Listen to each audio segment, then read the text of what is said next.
Здравейте, хора! Време е за пранк войната. Другата неделя започваме обещаната пранк война. Да видим какво ще стане. Да видим! Ще се видим. До тогава! Здравейте, хора! Всъщност, наистина аз се пошегувах, че ще снимаме другата неделя пранка. Още от сега започвам началото. Оставете лайк, абонирайте се, защото сега ще обявя. Ще взема шапката на Алек, ще я напълня с шишенце вода и ще видим после да започнем пранк войната, да видим дали ще ни отвърне. Хайде да ходим! Това става последния работен ден с набратовчетка на колата, защото...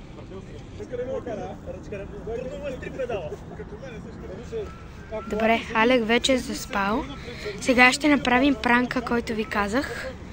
Обещания пранк, я да видим.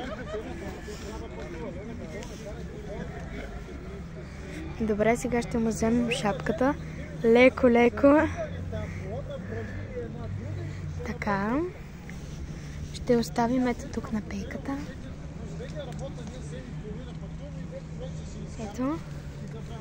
Сега ще вземем водата. Ще отворя капачката.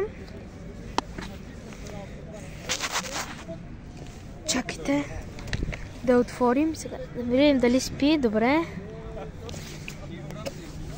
Чакайте, че падна. Сипваме.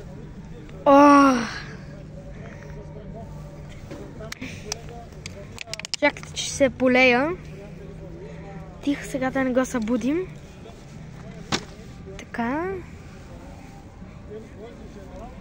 Ето вижте. Сега трябва и бягаме след като ме сложим.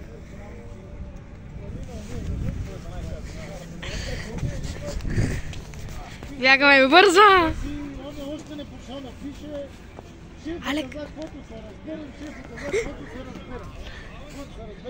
Бързо, бързо! Бъркам, дам им 50 лева. Той ще има да черпи, малят им 50 лева. Дай! О, не бях аз!